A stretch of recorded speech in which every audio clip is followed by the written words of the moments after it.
Vai começar o debate da semana aqui na TSF e na Rádio Praia para o Porto Santo e Costa Norte da Madeira. São nossos convidados Pedro Coelho e Miguel Silva Gouveia. Muito boa tarde, bom fim de semana. Muito boa tarde a todos. Olá, viva, boa tarde. Temos 4 ou 5 temas centrais para o debate da semana de hoje. Vamos começar com a Comissão de Inquérito às acusações de Sérgio Marques. E nesta sexta-feira à tarde, Sérgio Gonçalves acusou Miguel Albuquerque de mentiroso. Debate para daqui a pouco sobre este tema. Vamos abordar ainda a situação financeira das famílias portuguesas, cada vez mais complicada em função da inflação e da subida das taxas de juro. Vamos abordar ainda o caso do navio patrulha Mondego, que tem dado que falar sobre a recusa de 13 marinheiros em participar numa missão de vigilância de um navio russo.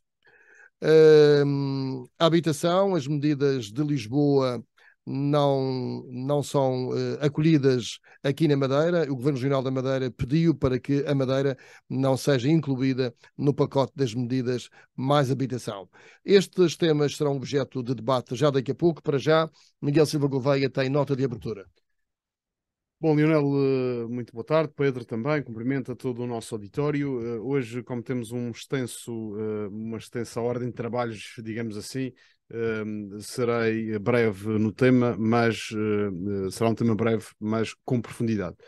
Aquilo que eu gostaria de exortar a todos os nossos ouvintes, sendo este fim de semana uma data em que se celebra o Dia do Pai, eu até nem sou de celebrar muito estes dias, dado também algum cariz comercial que depois é apropriado do tema, mas o que é importante é, e esta é a mensagem, aproveitem o vosso tempo de paternidade, seja na qualidade de filhos, para quem tem o pai ainda entre nós, aproveitem o tempo, seja na qualidade de pais com os vossos filhos.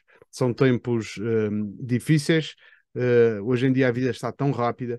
Portanto, acho que este fim de semana é um mote para fazer um compasso e ligar os laços de familiaridade com os nossos pais. É isso que eu deixo também aqui. Um abraço ao meu pai e, obviamente, aos meus filhos. Muito bem. Pedro Coelho. Muito bem, pegando nesta nota do Miguel Gouveia, felizes aqueles que têm o pai vivo. No próximo domingo comemora-se o dia do pai, e a nota que deixo é: usufruam o máximo que podem do vosso tempo com os vossos pais, e que, digo isto porque muitas vezes é do conhecimento público, e nós vemos muitas famílias jovens que muitas vezes têm o cuidado e bem de passearem o cão na promenade, de cuidarem bem dos animais, de companhia, e vejo isso muitas vezes durante o fim de semana. E era importante também na sociedade em que vivemos também que os filhos passeassem também com os pais, dessem um passeio ao pai, almoçassem com os pais, vivessem mais em família, porque muitas vezes vemos e sabemos, e até em algumas pessoas que estão em lares hospitalizadas em altas problemáticas, é que muitas vezes esses pais, essa mãe, esse pai não é tão visitado como deveria ser. E lamento dizer isto, mas às vezes parece-me que algumas pessoas preocupam-se mais com alguns animais de estimação do que propriamente com o seu pai ou com a sua mãe. Fica a reflexão neste debate da semana sobre o Dia do Pai. Eu já não tenho o meu pai, fica na memória como um grande pai. Vou estar sim com os meus filhos amanhã, domingo. Ora bem, vamos partir para o primeiro tema de debate da semana. A Comissão de Inquérito às acusações de Sérgio Marques continua em grande polémica. Nesta sexta-feira, em conferência de imprensa, Sérgio Gonçalves acusou Miguel Albuquerque de mentiroso e pergunta se o presidente tem condições para continuar a exercer. Tudo isto vem a propósito das respostas por escrito de Miguel Albuquerque às perguntas que lhe foram dirigidas no âmbito da Comissão de Inquérito. Sérgio Gonçalves referiu que o Presidente do Governo se revelou evasivo e confuso nas respostas, sendo que em 30% das cerca de 150 perguntas respondeu não, sim ou não tenho conhecimento. Perante este tipo de respostas, Sérgio Gonçalves acusa o presidente de mentir e que não tem condições para ser presidente do Governo Regional. Pedro Coelho. Eu acho que Miguel, Sérgio Gonçalves, acho que não tem nada mais para dizer. Eu não conheço as perguntas que foram formuladas ao Sr. Presidente do Governo, nem as respectivas respostas. O que sei é que o atual promotor desta comissão de inquérito, Sérgio Gonçalves, líder do PS, ele próprio omitiu as relações que tinha com o grupo Sousa. Aliás, isso foi salientado pelo grupo parlamentar do PSD, que colocou o dedo na ferida. Sérgio Gonçalves disse que nada tinha a declarar e depois, mais tarde, vem retificar a sua declaração de registro de interesses. E, portanto, eu acho que fui surpreendido por esta nota. Não sei qual é a verdade destas informações. Acho que é muito grave chamar-se outro de mentiroso. Como lhe disse, não conheço as perguntas, não conheço as respostas. Agora, o que eu acho é que o PS fica mal. O seu líder, com tanta coisa para fazer na Madeira, com algumas situações que temos que resolver, nomeadamente habitacionais, com o custo de vida que todos temos. Eu acho que os madeirenses precisavam eram de propostas do Partido Socialista, quais as suas preocupações. Sérgio Gonçalves, de certo modo, está a responder ao presidente do governo, que considerou esta semana que a comissão de inquérito sobre as declarações de Sérgio Marques veio provar disse Albuquerque, uma impreparação abissal do PS Madeira, acusando o líder socialista de querer montar uma dramatização. Sim, eu acho que Miguel Albuquerque esteve bem, quando, aliás, todos nós assistimos, aqueles que tiveram a oportunidade de assistir à comissão de inquérito, as perguntas foram paupérrimas, e é isto, quer dizer, Sérgio... Pedro, como é que tu dizes que Miguel Albuquerque esteve bem? Todos tivemos a oportunidade de ouvir as perguntas da comissão de inquérito, se ele não lá foi. Não, esteve bem nas informações que fez sobre o resultado da comissão de inquérito. Era isso que eu estava a referir. Agora, eu acho que, repare, o promotor é Sérgio Gonçalves, líder do PS Madeira, que durante muitos anos exerceu funções de gerência em algumas empresas do Grupo Sousa. Na sua declaração de conflito de interesses, não fez menção a essas relações que tinha com o Grupo Sousa, porque num determinado momento o Grupo Sousa foi parte num litígio que havia com o Governo Regional. Portanto, Sérgio Gonçalves está do outro lado. Esquece de dizer que está do outro lado. É chamada a atenção pelo grupo parlamentar do PSD que omitiu aquela informação e retifica depois. Ou seja, que lata tem Sérgio Gonçalves para chamar mentiroso o Presidente do Governo, quando não se conhecem as perguntas nem as respostas. O que nós conhecemos é uma nota de imprensa do PS Madeira enviada à Comunicação Social, de uma forma vã. É isso que nós conhecemos e, portanto... Vamos ouvir a opinião do Miguel Silva Gouveia. Que opinião fica sobre estas declarações? Bom, sobre estas declarações, eu acho que desta vez Sérgio Gonçalves esteve bem. Esteve bem porque... Esteve bem acusando de mentiroso? Esteve bem dizendo aquilo que pensa sobre as respostas de Miguel Albuquerque às questões levantadas na comissão de inquérito. Porque a realidade é que já tive a oportunidade aqui de dizê-lo na última vez no último programa.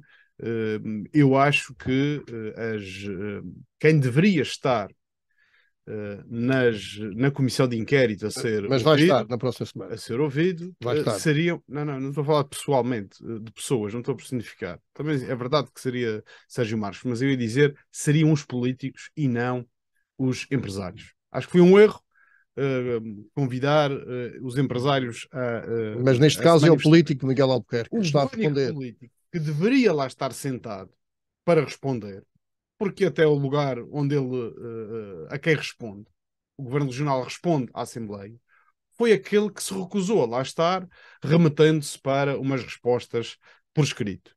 As respostas por escrito, que infelizmente não são de conhecimento público e deveriam sê-lo, porque se tivesse sido ouvido em sede de comissão de inquérito presencialmente, teria sido transmitido em direto e todos os madeirenses poderiam tirar as suas conclusões sobre se estaria a mentir ou não. Mas daquilo que foi tornado público, ou foi sendo tornado público durante esta última semana, parece que as respostas ficam muito aquém daquilo que é de conhecimento público. E eu nem alinho nesta loucura quase de estar a imputar responsabilidades ao Sérgio Gonçalves, porque toda a gente sabe que ele era do Grupo Sousa, este fediverge das declarações de interesses dele. Mas deveria ou não ter declarado conflito de Eu interesses? acho que ele nem deveria ter Era uma estado situação de transparência. nesta comissão de inquérito Mas como porquê? representante do PS. Por causa disso? Devia ter Porque enquanto esteve no Grupo Sousa. Era mais fácil ser outro deputado, e são 19, portanto não é que haja falta.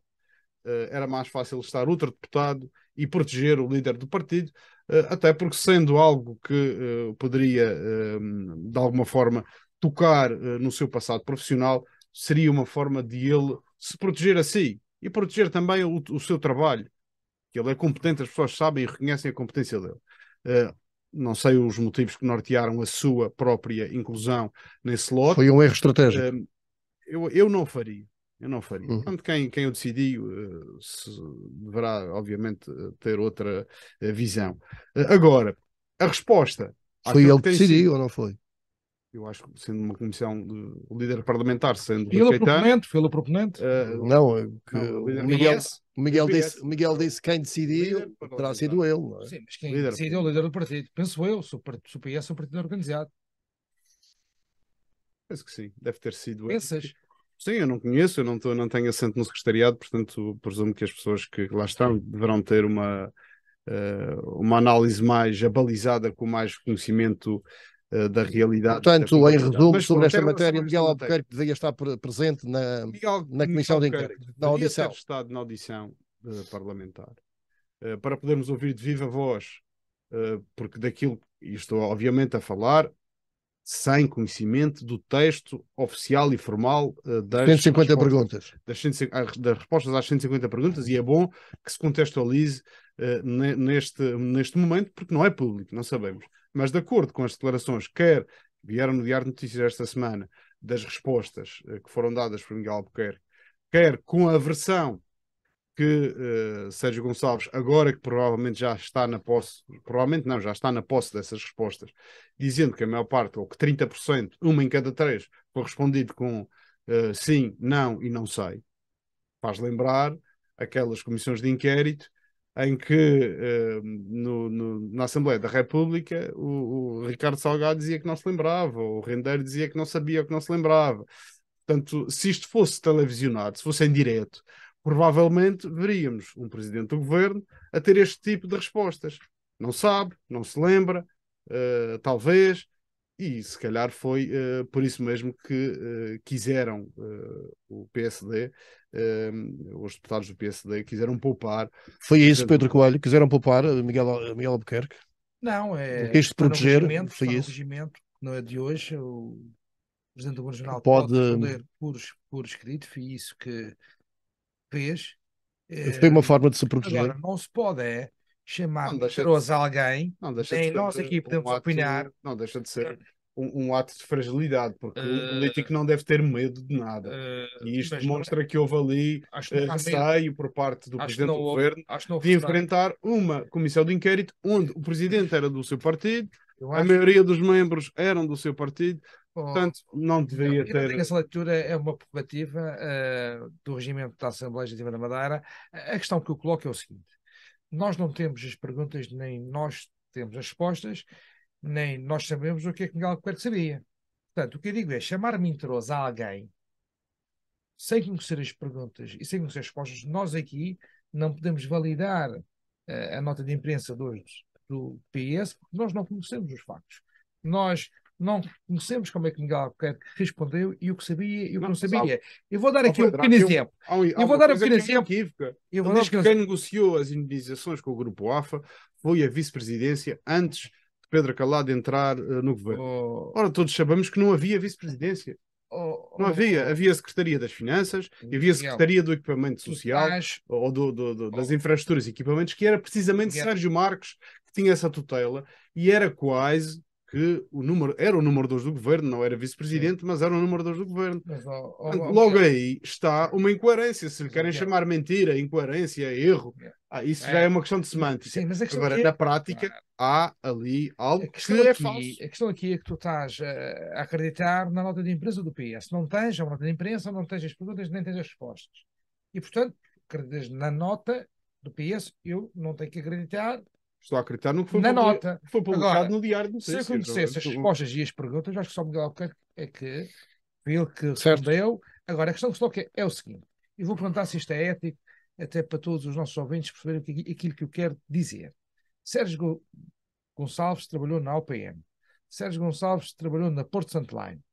Sérgio Gonçalves, na altura em que trabalhava na OPM e na Porto Santo Line, havia ações da OPM e da Porto Santo Line contra o Regional, ou ações em que havia duas... Por isso é que o Miguel Silva Gouveia achava que ele não deveria ter estado presente. É legítimo que essa pessoa já falámos sobre isso, que foi parte de um determinado processo, agora seja o principal promotor da Comissão de Inquérito. É legítimo que essa pessoa tenha omitido e venha chamar mentiroso, e posso dizer que Sérgio Marques foi mentiroso. Sérgio Gonçalves, peço desculpa, foi tu estás a dizer que é legítimo porque é regimental o Presidente do Governo furtar-se ao escrutínio presencial. É responder como diz o que furtar-se ao escrutínio presencial, refugiando-se numa resposta escrita.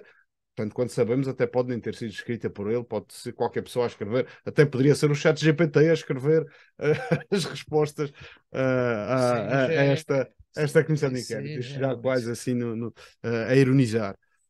Mas, por um lado, dizes que é legítimo que o Presidente do Governo reaja desta forma. Por outro lado, é ilegítimo que Sérgio Gonçalves, por ter um passado profissional, não possa, nas funções que exerce agora, desempenhá-las. Acho que não devia.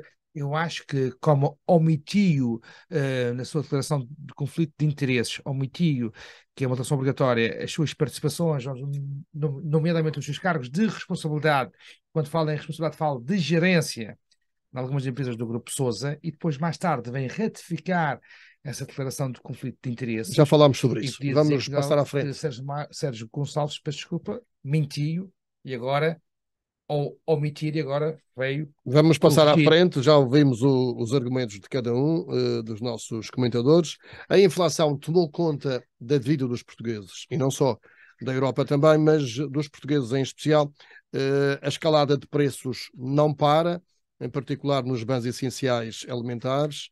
Com o aumento dos encargos bancários, os portugueses passaram a reduzir o cabaz alimentar. Cerca de 44% das famílias já assumem ter dificuldade em conciliar as despesas alimentares, pagar a renda ou a prestação da casa. A população pede mais controlo dos preços.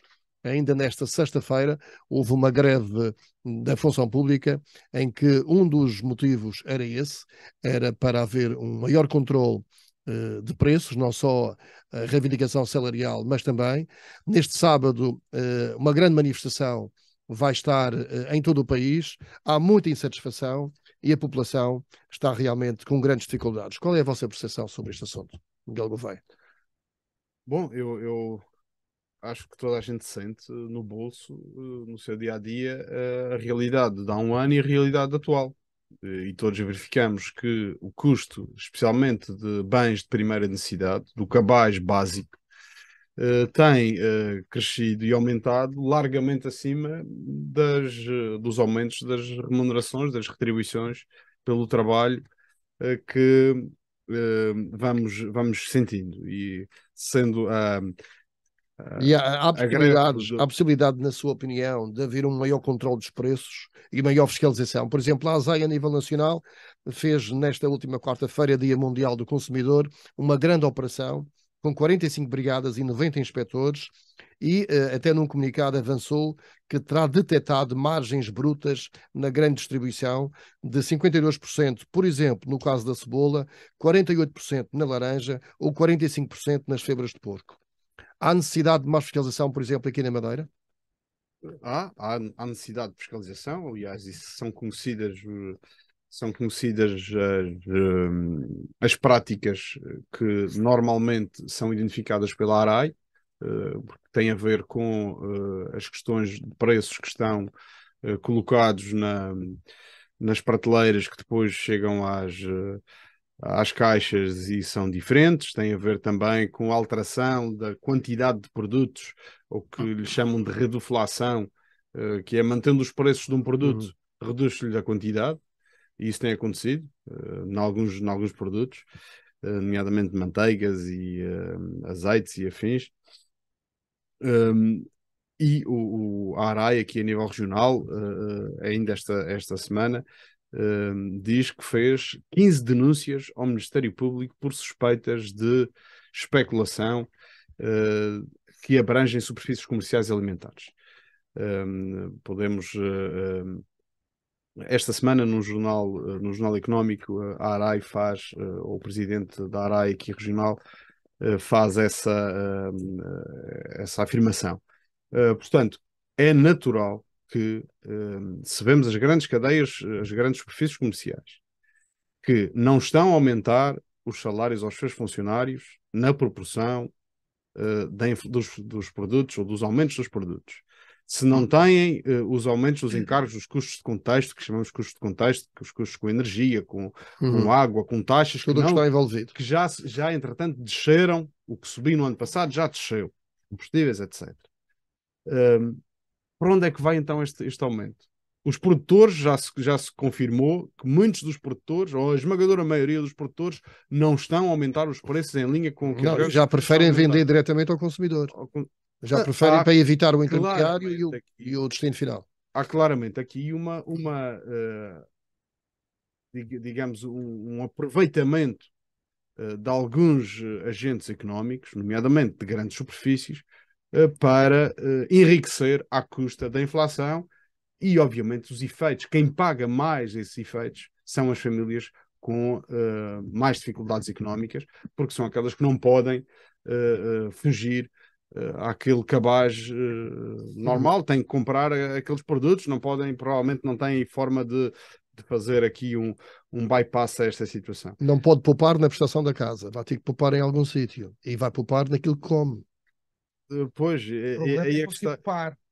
Não, poupar, ou seja, vai ter que encontrar dinheiro para poder se alimentar, porque pagar a casa tem que pagar. Ou então vamos chegar a um dia destes, como aconteceu há uns 10, 15 anos, em que os bancos tinham casas para vender. E não nos esqueçamos que as taxas de juros voltaram a subir esta semana 50 pontos base a nível do BCE. Portanto, já estão a taxa de referência de 3,5%, o que significa que iremos ter novos aumentos nos créditos à habitação. E isto demonstra que é necessário a intervenção dos governos fazer face, por um lado, aos aumentos das taxas de juros e dos créditos bancários, que não é suficiente claramente o que está a ser feito, e por outro lado, e acho que é a melhor forma, é aumentar o poder de compra dos trabalhadores, e o governo tem de dar um exemplo, e aí eu acho justas algumas das reivindicações que são feitas, neste caso, pelo sindicato que convocou a greve. É preciso subir os salários ao nível da inflação. Nem sequer digo ao nível dos produtos, ao nível da inflação, para os trabalhadores da administração pública darem um exemplo. Evidentemente, todos nós sentimos no bolso o aumento, diria, exponencial de alguns bens e serviços.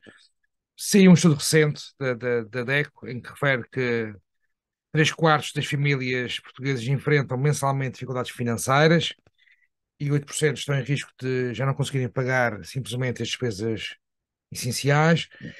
Também que quase metade das famílias portuguesas assumem já ter dificuldade em pôr comida na mesa e em pagar a renda ou a prestação da casa. 74% das famílias portuguesas enfrentam mensalmente dificuldades financeiras e 8% encontram-se em situação E é possível tomar medidas, Pedro, sobre isso? A verdade é possível tomar medidas sobre isso. A verdade é que a guerra da Ucrânia não explica tudo. Por que é que eu digo isso? Porque se é verdade que os custos de produção também têm aumentado e, portanto, também o produtor, também quando vende o produto, tem que incorporar os custos adicionais que tem. A verdade é que desde janeiro do ano passado a janeiro deste ano, o preço do cabaz essencial aumentou 27% e há produtos como os ovos e outros que a margem bruta das vendas é de 40% a 50%, ou seja, o custo para o produtor aumentou 20 e 27, e a margem bruta das vendas em alguns produtos chegou aos 50% e aos 60%. O que a população pretende saber é se é possível Muito bem, inverter isto muito e de que forma. Então, como é que se inverte isto? Não se vai fazer como o PS defendia e verificou-se que em Espanha não funcionou, foi para os bens essenciais isentar o IVA, fez isso em Espanha e o cabaz alimentar não baixou de preço. Ou seja, não taxar não significa... Exatamente, foi internalizado pelas cadeias de supermercado. Portanto, os preços não baixaram, o Estado é que perdeu receita e, portanto, não baixou o preço, que era isso que se pretendia. Portanto, baixar o IVA não. Agora, tem que haver aqui uma intervenção em, nesta fase, limitar a margem bruta das vendas. Ou seja, não podemos ter aumentos de 40% e 50% em alguns bens, digo, bens essenciais. Não digo no vinho, não digo no camarão. Por exemplo, agora, indo leite, em contra essa questão, no tempo da pandemia, o governo limitou a 15% a margem sobre os produtos higiênicos, tipo gel e outros do género. Concordo com isso. Nessa fase concordo com isso. Tem que haver algum limite, porque todos nós vamos ao supermercado, vamos ao mercado e começa a ser insuportável, sabendo que 3/4 das famílias portuguesas já enfrentam dificuldades. As taxas de juros, como o Miguel dizia... Ainda hoje eu lia no Jornal de Negócios, a propósito, lia no Jornal de Negócios hoje, que existia uma lei no Estado Novo que considerava crime vender qualquer produto com margem de lucro líquido superior a 10% nas vendas, por grosso, e de 15% nas vendas a retalho. Sim, ou seja, se os governos quiserem, podem tomar medidas. Preciso perceber uma coisa. O Estado Novo não é um bom exemplo. Mas pronto, neste caso era. Neste caso. É preciso perceber que... Eu li no Jornal de Negócios. Cá produtos, como por exemplo os ovos, que segundo o estudo recente aumentaram 40% de um ano para o outro, entre o peixe também aumentou muito, mas não tanto como os ovos e entre outros produtos, não se percebe este aumento exponencial. Portanto, há efetivamente aqui especulação. O azeite aumentou. O azeite, o óleo, portanto, não é a guerra da Ucrânia que explica isso. Agora, há aqui alguma concertação. Claro. Agora, há aqui, parece também alguma concertação de preços entre as grandes cadeias alimentares. Não se percebe, quer dizer, parece que é uma tapa e aí a fiscalização é que tem de atuar. Para a Madeira faz isso é crime, isso é crime. É isso que deve ser fiscalizado. Agora, neste momento, acho que a região, se tiver poderes para isso, deve intervir. Não é só a questão do peso, nem da promoção que está... Não, a nível da ARAI, são essas... não é a questão do peso, é a questão do preço. Há um conjunto de bens essenciais que a região deve intervir, se tiver poderes para isso, deve intervir, limitando a margem bruta das vendas, porque há situações que não se conseguem justificar. Para dar um exemplo, há situações, eu vou todos os fins de semana às compras e vejo produtos que num fim de semana estão a 3 euros e no outro fim de semana a seguir está a 2,15 e depois na outra semana o que estava a 2,15 está a 2,70. Portanto, não e nos mercados conselheiros, nos mercados em que o produtor é que vende, nos mercados, a diferença é bastante. Os produtos hortícolas são mais baratos, ou pelo menos são mais frescos do que são nas grandes cadeias. Agora, não se percebe esta oscilação de preços em alguns produtos que sabemos que está em estoque e, portanto, de uma semana para a outra já contra situações de mais 50 cêntimos. O Miguel Gouveia falava há pouco que os salários deveriam ter alguma mais-valia neste sentido, no âmbito de uma valorização, para esbater exatamente esta inflação. Mas é preciso ter cuidado, acho que as pessoas devem ganhar mais, que as pessoas ganham pouco. Nós temos essa consciência, e agora há uma greve nacional, sobretudo não de professores, mas da função pública, é geral. Função pública, e acho que também dos professores, também que acham... O Partido Comunista apresentou aqui uma proposta no Parlamento para a extensão do subsídio de insularidade ao setor privado. Não faz sentido. Olha, eu acho que a insularidade... Só o funcionário público é que tem subsídio de insularidade. Não sendo do Partido Comunista, nunca serei na minha vida, mas acho que quando somos insulares somos todos. São aqueles que trabalham no setor público, mas também são aqueles que trabalham no setor privado. Se me pergunta se todas as pessoas que trabalham na Madeira, público ou privado, deviam receber subsídio de insularidade, eu concordo. Infelizmente, até o dia de hoje, só recebem os funcionários públicos. Mas o PSD chumbou essa proposta. Estou a dar a minha chumbou. Endereçou para o Conselho de Concertação Social. Exatamente. Sim, mas não aprovou. Não aprovou. Mas o Pedro Coelho aprovado.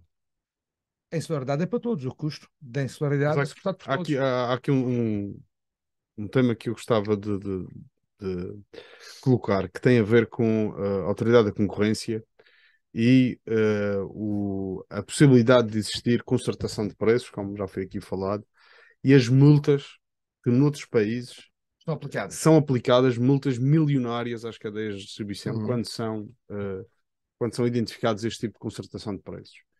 E se neste momento estão os portugueses a pagar com o seu custo de vida os lucros destas os lucros excessivos, porque o lucro não é em si uma coisa má. Não é? O lucro é o que move os mercados e move também o empreendimento, o empreendedorismo. Mas o excessivo vem de onde? Afinal, o excessivo vem de onde? O excessivo vem quando nós E é nesta conjuntura. O excessivo vem quando nós analisamos uma tendência uma determinada janela temporal em que vemos que os custos, os encargos com os custos dos produtos sobem muito abaixo do que as margens que estão a ser aplicadas a esse produto.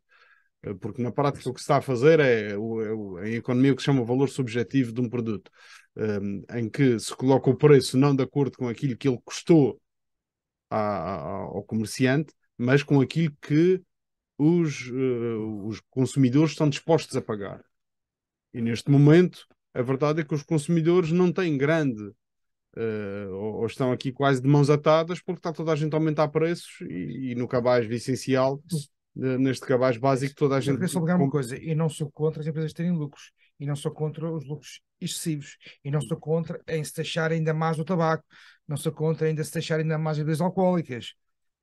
Eu sou contra, nestes bens essenciais, no cabaz alimentar essencial, é aí que tem que haver algum cuidado, e se o mercado não está a funcionar, o Estado tem que intervir para regular, nesta altura difícil, estas situações. Fica o recado para a governação.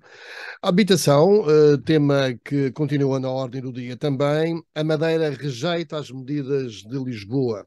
O Governo Regional pediu ao Governo da República, em carta enviada a António Costa e ao Presidente da República, para não incluir a Madeira no pacote de medidas mais habitação. Miguel Albuquerque não concorda com as restrições ao licenciamento do alojamento local, ao imposto extraordinário sobre o alojamento local, o arrendamento forçado das habitações devolutas e, assim, o respeito pela propriedade privada. Albuquerque defende que a oferta de habitação deve passar pelo investimento no parque habitacional do Estado e ainda que os vistos gold devem se manter porque são importantes, segundo Miguel Albuquerque, para a economia da Madeira. Miguel Gouveia, que lhe parece este conjunto de premissas que suportam a recusa da Madeira em alinhar no pacote mais habitação? Olha, logo para começar, parece-me que há aí uma certa hipocrisia do Presidente do Governo Regional, falando de investimento no parque habitacional.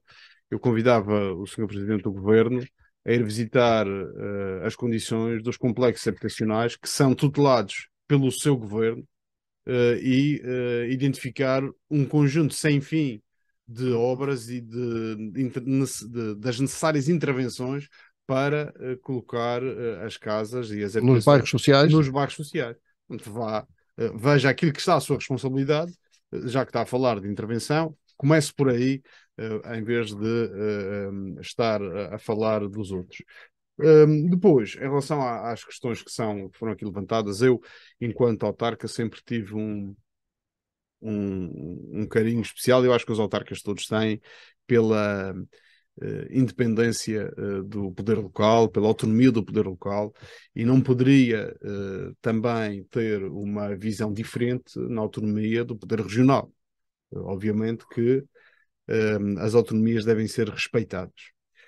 E, em algumas das medidas do Governo da República, que foram tornadas públicas como intenções, mas ainda estão em fase de consulta pública, penso que há ali um conjunto de propostas que não respeitam o poder local, que serão de aplicação não obrigatória, mas colocada às autoridades, neste caso às câmaras ou aos governos regionais, serão colocadas às autoridades que têm competência descentralizada nas matérias de decidir se aplicam ou não. Dar um exemplo. O país, em todo o país, desde 2015, é possível triplicar o IMI às casas que são identificadas como devolutas, em todo o país.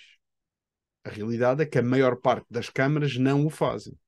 Eu, quando cheguei à Câmara do Funchal, a Câmara do Funchal não o fazia. O processo é moroso, é burocrático, é preciso As finanças. é preciso identificar nas finanças a matriz, o número de polícia, identificar o proprietário, dar o direito de audição prévia ao proprietário. Portanto, há aqui todo um processo administrativo que é burocrático. Mas não foi isso que nos impediu de fazer. Porquê?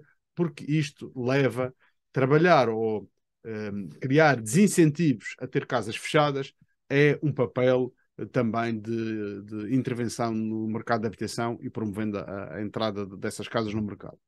Nós fizemos, mas muitas câmaras não fazem. E eu acho que estas medidas devem ter essa premissa, que é a Câmara que achar que no seu concelho, na sua circunscrição territorial, deve existir a aplicação, por exemplo, ou deve ser criada uma zona de contenção. Olha, o alojamento local é outra. Já existem zonas de contenção para a emissão de novas licenças do alojamento local. Isto não é novo, o que se está aqui a falar. A classificação de casas devolutas parece que estão agora a inventar, a descobrir que as empresas de eletricidade e de água são obrigadas a anunciar às câmaras as casas que não têm contratos nem consumos. Isto não é novo, desde 2018 é obrigatório. A forma como veio o pacote é que... Não, a forma como está a ser, neste momento está em discussão pública. Aquilo que foi aprovado no Conselho de Ministros foi nesta semana. Parece um assalto o apoio à renda. Propriedade privada, obrigar ao arrendamento. Mas isso faz parte, se calhar, de alguma confusão que especialmente o Partido Iniciativa Liberal no continente levou em torno deste tema. Começou logo a classificar isto como medidas comunistas. Mas está na proposta. Mas está na proposta. Mas muitas daquelas iniciativas que estão na proposta já existem. E são de aplicação, não são obrigatórias. O arrendamento coercivo não está. Não, já está, já existe. Já existe, coercivo. Não, o arrendamento coercivo não, mas já existe a posse administrativa de casas coercivas quando existem determinados pressupostos diferentes. Questão de segurança, já existe. Isso já existe. Forma. Já há essa possibilidade de fazer um arrendamento coercivo em que, vamos supor que há uma casa que não tem condições e coloca em risco o senhorio não quer fazer obras e coloca em risco o arrendatário. Pode a Câmara Municipal fazer... Não pelo facto de estar apenas de voluta. Não, nesse caso nem estaria de voluta, mas está em condições de segurança. O que eu quero dizer é que, do ponto de vista de tecido legislativo nacional, estas soluções já existem e já são implementadas e ficam sob o poder de decisão dos autarcas de se querem aplicá-las ou não querem aplicá-las. Mas isso não faz sentido. Vamos supor um caso, por exemplo, do Porto Menês, ou de Santana, ou mesmo de Câmara de Lobos.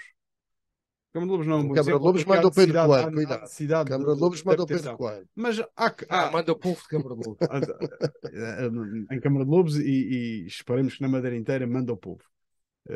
Mas há concelhos onde não faz sentido estar a promover mais oferta de habitação, porque a habitação que existe está vazia porque as pessoas não querem lá viver. Toda a gente fala da desertificação do interior, portanto, da literalização do país. A legislação deve respeitar as localizações e a situação real de cada zona. Deve respeitar a autonomia do poder local e, por maioria de razão, a autonomia das regiões autónomas. Ou seja, o governo da República está a interferir em situações que não é da sua responsabilidade. Não sei se estará a interferir. Está a criar um enquadramento legal para que depois os autarcas possam ou utilizá-lo ou não utilizá-lo. Pedro Coelho, sobre isto. Podem não fazer nada, se quiser. Quantos devolutos tu tens classificados no teu conselho? Sobre isto... Quantos devolutos classificados no teu conselho? Tem alguns. Sobre isto, eu acho que este programa Mais Habitação, o único mérito que teve foi falar de habitação. O problema grave que nós temos em Portugal, de falta de habitação, em Portugal e também aqui na região autónoma da Madeira. Portanto, o único mérito que esta proposta teve é falarmos de habitação e de uma necessidade que nós temos, que sabemos que muita gente não tem habitação condigna e esse é um direito constitucional. Agora, este programa Mais Habitação parece-me mais Estado. Não foram ouvidas as autarquias, que deveriam de ser, porque há matérias da competência exclusiva das autarquias, nomeadamente, por exemplo, na questão do arrendamento coercivo, é à Câmara Municipal que compete fazer o papel de mau e coercivamente forçar esse arrendamento. Há outra questão aqui que é o alojamento local, quando 73% do alojamento local está nos distritos de Lisboa, Porto e Faro, quer-se acabar com o alojamento local com novas licenças em todo o país, que emprega muita gente e muito do turismo que entra em Portugal advém do alojamento local. A Madeira tem feito a sua parte. Miguel Albuquerque fez bem. A Madeira tem autonomia, participou na discussão pública nesta proposta de lei, salvo erro, está em discussão pública até o próximo dia 23. O Governo Regional participou nessa discussão pública, disse o que é que achava, e acho que a Madeira deve ter poderes para decidir o que é que quer, porque o país não é todo igual. O Governo Regional rejeita, mas não avança com alternativas. Olha, o Governo Regional, em termos de habitação a custos controlados, tem promovido a habitação em todos os concelhos da região autónoma da Madeira, através da IHM. O Governo Regional tem ajudado as famílias madeirenses, um programa específico que tem, para quando a taxa de esforço é superior a uma determinada percentagem, há um apoio financeiro para essas famílias. O Governo Regional tem apoios sociais de apoio às famílias mais necessitadas. E no âmbito da habitação, tem feito muito com vários empreendimentos em vários concelhos A habitação promovida pelo setor público é suficiente. Além da Câmara do Funchal e da Câmara de Lobos, tem... Será o suficiente? Será o suficiente esse conjunto de habitações? Parece que ninguém na Madeira precisa de habitação. Se as pessoas da Madeira não precisassem de habitação, a IHM não andava a construir aquilo que está a construir, só no meu concelho está a construir 5 empreendimentos. Como já foi dito, no âmbito do PRR, mas está a construir, não é? No âmbito do PRR da região, está a construir. Agora, as medidas assim há 5 mil pessoas à espera de habitação no Instituto de Habitação. É verdade. Também Portugal é o país da União Europeia que mais tarde se sai de casa, aos 37 anos, portanto, as pessoas não saem tarde, um jovem não sai de casa tarde, certamente porque gosta de estar em casa dos pais, mas também quer ter a sua autonomia, mas não consegue com os salários de hoje contrair um empréstimo. Hoje os bancos também pedem 10 a 15% de capital próprio, que não pediam há uns anos atrás. Agora, o que preciso perceber é que não se resolve o problema da habitação desta forma avulsa, sem saber o impacto, nomeadamente no alojamento local e noutros setores, qual o impacto que isso tem na economia. Portanto, ninguém nos disse qual é o impacto. Portanto, eu vou acabar com o alojamento local, sabendo que 73% do alojamento local está em Lisboa, Porto e Faro, e vou acabar com isto vai melhorar a habitação. O alojamento local para a Madeira é importante, ponto. Mas é necessário mais arrendamento e mais habitação. É preciso mudar a lei do arrendamento, é preciso dar mais incentivos fiscais a quem arrenda como a renda social, isentar de IMI, de IMT. Nós aqui em Câmara de Lobos estamos a criar um regulamento específico para os jovens casais até aos 35 anos, até 250 mil euros, vamos isentar de IMT, desde que recorram ao crédito de habitação, um benefício fiscal até os 8 mil euros. Aí estão algumas medidas. É um incentivo. As câmaras também podem ajudar, porque não é... Quer dizer, quando nós temos um problema de todos. As câmaras também podem ajudar. Deviam ser ouvidas. Com certeza, até porque têm os impostos Exatamente, mas a sua responsabilidade. Não é... O que nós queremos resolver é este problema. E as câmaras são os principais beneficiários deste contexto imobiliário em que vivemos. Não são beneficiários, então se querem... O Funchal aumentou 17 milhões de euros. O Estado faz? O Estado faz uma coisa que é muito engraçada, que é cria uma linha de crédito de 158 milhões de euros, disponibiliza esse crédito às câmaras municipais. As câmaras endividam-se para fazer essas obras nesses prédios devolutos ou a necessitar de reabilitação.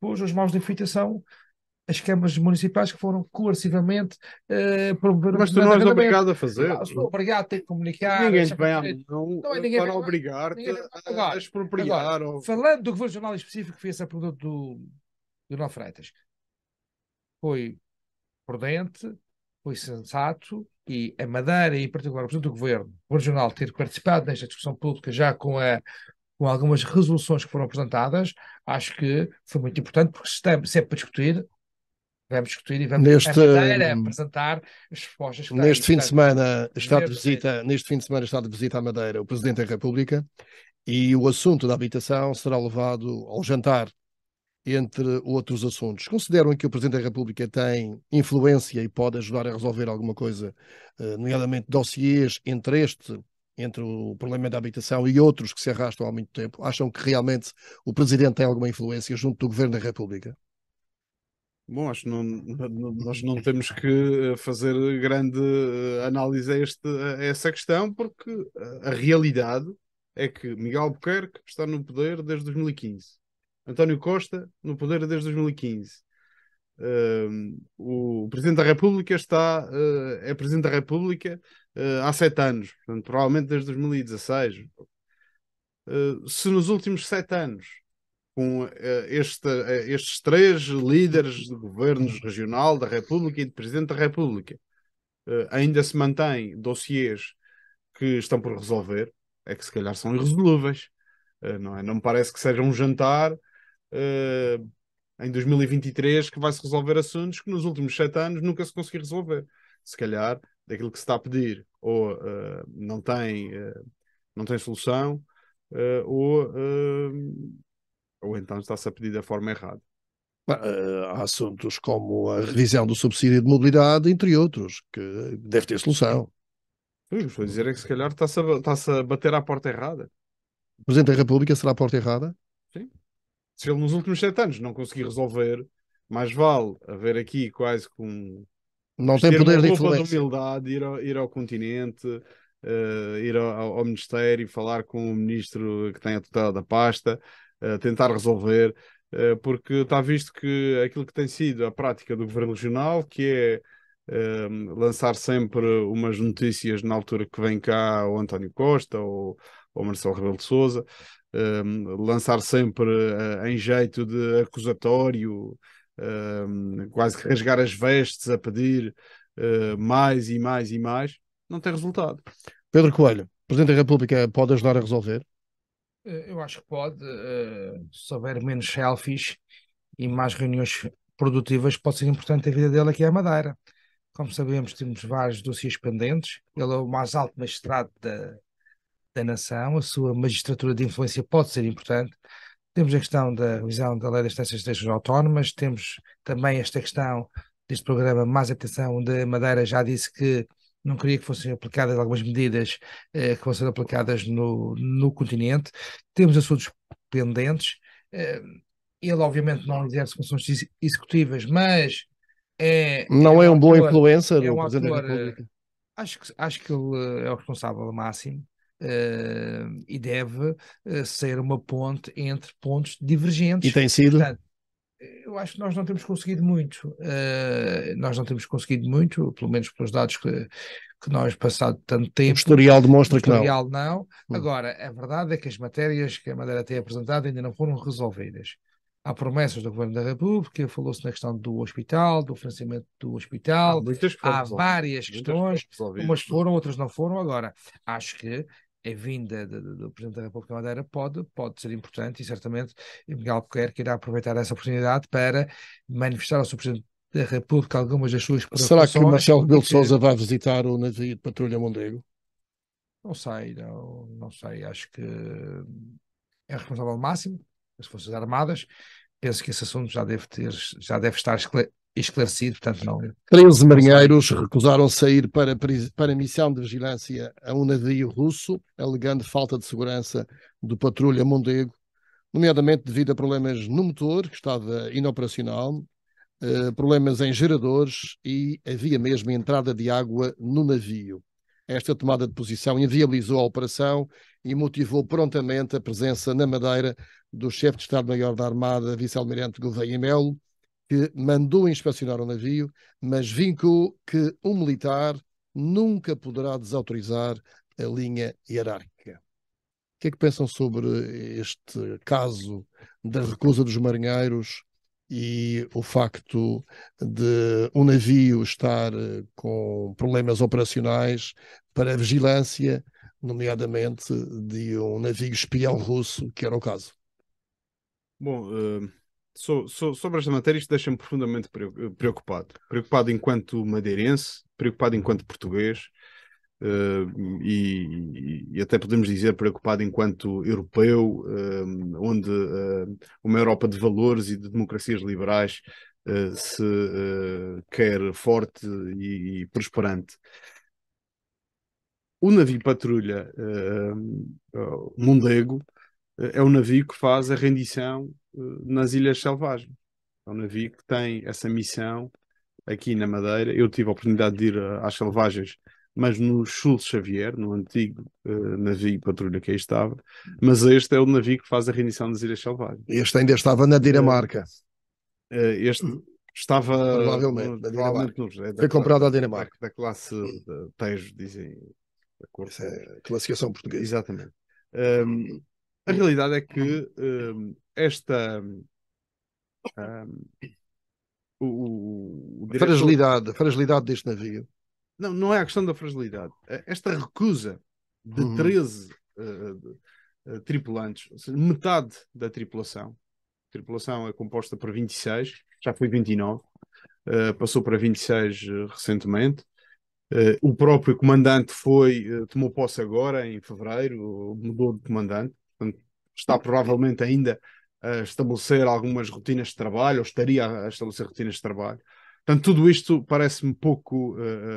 há muita coisa por explicar. Agora, não me parece sequer admissível que haja recusas de ordens. Faz lembrar os tempos depois do 25 de Abril, em novembro de 75, quando uma jornalista, por acaso mãe de António Costa, perguntava ao almirante Pinheiro de Azevedo como é que estavam as Forças Armadas, e ele respondia-lhe: tanto quanto sei, está tudo na mesma, primeiro fazem-se plenários e depois é que se cumprem as ordens. Ora, isto não pode acontecer nas Forças Armadas. As ordens são para cumprir, porque depende a soberania nacional, depende da nossa defesa, e aqui na Madeira também depende o patrulhamento das nossas águas e a rendição. Mesmo estando em causa a segurança? Selvagens. Estando em causa a segurança é aquilo que se admite que possa ter acontecido. Os líderes têm sempre razão. Porque de acordo com o comandante, havia condições para o navio sair. E se havia condições... Metendo água dentro. Isso já são... é o que se sabe, não é? Os líderes têm sempre razão. Não pode ser interpretado esta tomada de posição dos 13 marinheiros como um grande ato de coragem que alertou toda a gente para a fragilidade e a forma como estão a ser mantidas as Forças Armadas. A não ser que queiram fazer uma revolução. Este tipo de atos de coragem de Forças Armadas é o que normalmente precede revoluções. Foi assim que aconteceu no 25 de Abril, eram os corajosos insurretos. Foi assim que aconteceu na Rússia, por exemplo, com o Potemkin, ou Potemkin, aliás. O facto é que, Miguel, se isto não tivesse acontecido, o navio Mondego continuava a navegar apenas com motor, com geradores avariados, com água dentro. Mas, assim, ninguém sabia de nada.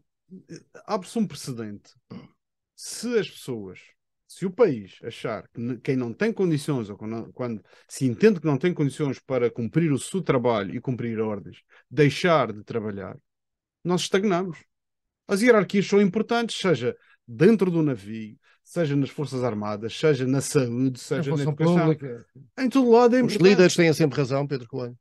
Não, os líderes não têm sempre razão, mas neste caso em particular, o almirante Correia Melo disse que a disciplina é a cola essencial das Forças Armadas.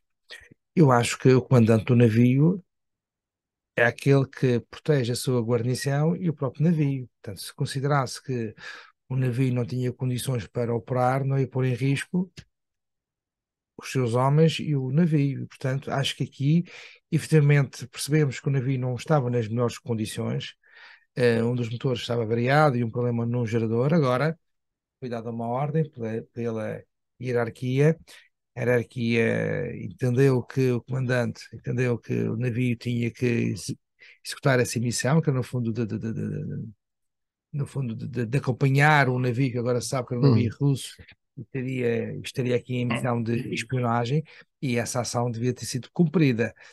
Agora, o que vai acontecer, isso depois, obviamente, a justiça Vamos ver. militar é que vai resolver. Agora, queria aqui sublinhar o papel que as Forças Armadas têm tido também aqui na região autónoma da Madeira, agora, os dados que são públicos, têm Mas que só pode ter reconhecer. essa ação se o navio estiver operacional. Mas estava operacional, não estava nas melhores condições. O único mérito desta questão para a opinião pública, o único mérito foi nós percebermos que há um grande desinvestimento das Forças Armadas, em particular na Marinha, onde são prometidos milhões, mais ou menos 70 milhões, e só vão chegar agora a 39 para serem divididos por 4 ou 5 anos e não chega ao NRP Mondego. Agora foi dada uma ordem, essa ordem deve ser cumprida. E o Marítimo? Falámos há 15 dias de que hoje voltaríamos a fazer o balanço. Bom, acho que estamos mais ou menos na mesma situação de há 15 dias. Acredita ainda, Miguel Gouveia? Continuo a acreditar, acho que o Marítimo vai já este fim de semana mostrar de que é feita a fibra do Pedro poder. Coelho, acredita? Eu acredito no Marítimo, mas queria sublinhar aqui uma coisa muito importante que vi no último jogo, Marítimo-Benfica. Rápido, rápido. Eu sou do Marítimo e sou simpatizante do Benfica, mas primeiro sou do Marítimo porque sou madeirense e estranhei que naquele estádio muitos madeirenses, sabendo na situação aflitiva que se encontrava o Marítimo, que gritassem mais Benfica. Muito obrigado, bom fim de semana. Também Muito estranhei. obrigado. Bom fim de semana.